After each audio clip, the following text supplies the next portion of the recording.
Welcome back to Spats and Fish, guys. Sorry there's been a long delay on videos. I just been really busy, actually starting a new job, so that's kind of taking up my time worrying about that. But I did get this room cleaned out a little bit, not so much stuff in the middle here. Big fan, gets humidity out.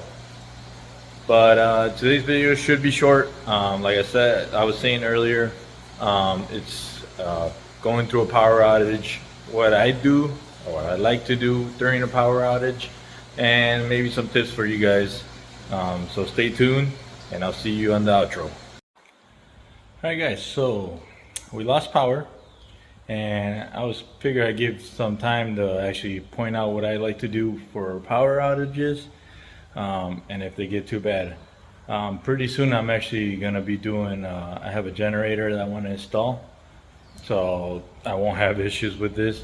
But for example, on this tank, Stingray tank, you guys can see right there and right there, I got bubblers going. So that is powered by that's a Higer with the battery backup. So that's always pumping air into the tank. I actually like those. They're not too bad. They last quite a bit. How long, I can't tell you, because usually I get power by the time. So that's one example how I do it. This keeps the water moving. There's no filtration going on with those, but it keeps the water moving. Also getting that air exchange up top with the oxygen. This one I currently don't have anything. This is the 150. I don't have any air stones in it, but emergency situations, I can plumb some air lines off of that pump and go in here. I'm not too worried. The first hour, maybe two, depending on the temperature of your room, these guys can do without, air stones at least. When you start getting into like up into the 4 to 6 hours, depending on what size tank, you got to worry about getting your filtration going. So a lot of people will do like this. So I was saying, in this tank, my quarantine tank and the piranha tank, you can't see them very well, but I have a sponge filter in there. That's also on another Higer pump with battery backup. So these two should be good. As far as even filtration, I can probably go at least a day. Obviously, anything over a day without power, I would start doing water changes. Like I said, I'd keep an eye on my temperature of the water. It should be fine.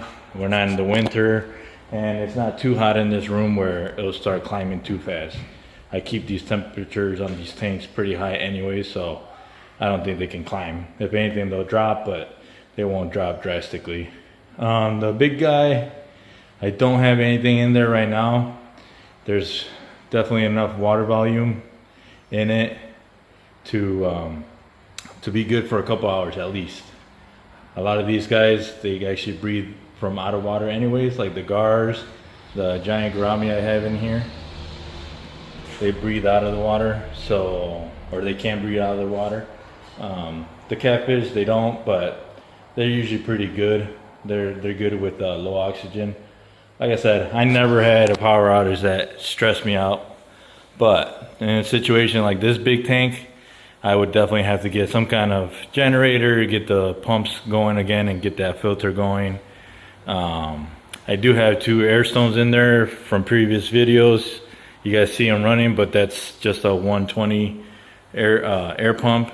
I could put a Higer in it, and I've had before, but like I said, this one I don't get too worried because there's still quite a bit of water volume, and the temperature's not bad where the oxygen level is too low. But I would do the same thing. I could do a water change on this, drain some out, or put some fresh water in. That water moving in there will get that oxygen exchange in there. But yeah, I figured I'd take this opportunity to show you guys, give you guys some ideas of what I do with when I do have a power outage. Usually, I think the most we've ever had was 8 hours, but these last couple of them are about an hour to 2 hours at the most, so I usually don't worry about it. But I do come back, which is something you guys should do. I do come back and make sure all my filters kick back on. So, and that's something everyone should do. Just check, make sure they kick back on. I'm not normally home.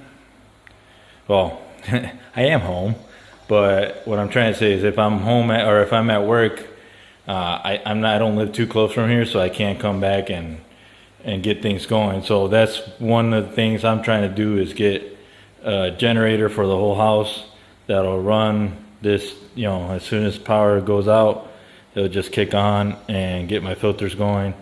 Most of the time my filters, actually I haven't had one that didn't restart. That's where I try to usually get the better filters. And these pumps, like on this tank, I have pumps over here that pump out or pump to the bottom into the wetlands filter. Those just turn on, so I shouldn't have a problem with restarting. This one I have to figure out. I told you guys before I think on the previous video, that this water level goes up, and I do lose through that drain back there. I do lose because the water actually goes too far and then drains through there. So when this pump kicks on, it runs low, and even though I have the auto drip system up there, it takes some time for it to refill. So usually if I had a power outage, I try to get someone over here just to add water, which is what I'm going to do as soon as this power kicks back on. This little 20 gallon, this one's actually going to be gone soon. I'm not sure if I'm getting rid of it or if I'm just moving in a different part of the house. This one I don't have anything in it right now, but this one, the smaller tanks, I do worry a little bit. So I am gonna probably get a Airstone or something. I got a little battery backup pump that I do for bait fish. I'll just throw that in there, and just to get the water moving. So yeah, I don't know if you guys have any more questions, what else I or you would do, recommendations you guys have, but that's how I do it. I usually don't stress too much. Like I said, most fish tanks, you got at least a good hour, depending on the time of year, maybe 2 hours, before you have to worry about doing something. But it's good to have a plan. I have a plan. I have people that can't come here if I'm not home. But just figure out some kind of plan. Like I said, this one, it's got the Higer battery backup pump that works really well. So once power kicks on, it just recharges that battery and these Airstones keep going. This one, I probably wouldn't have to worry for a good time for the power to come back on. But obviously, common sense, if your power is going to be out for a while, don't feed your fish. Stop any kind of feeding. And then obviously if you do have to do a water change because it's been too long, just make sure you try to match the temperature of the water. Don't get too, don't make it too drastic, not too cold. If you need to cool off, obviously just do a little bit colder. You don't want to shock the fish. So I'm gonna get back to this, and hopefully the power kicks on soon. So as you guys can see, power has been on.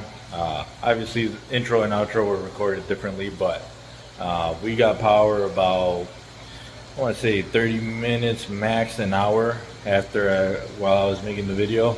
So it wasn't a horrible power outage. Like I said in the video, most of the time they're not too bad, so I don't worry too much. But I hope you guys learned something from that, and if you guys have any questions on how to deal with it, please let me know in the comments. And please like, share, subscribe to the channel, and I'll see you next time.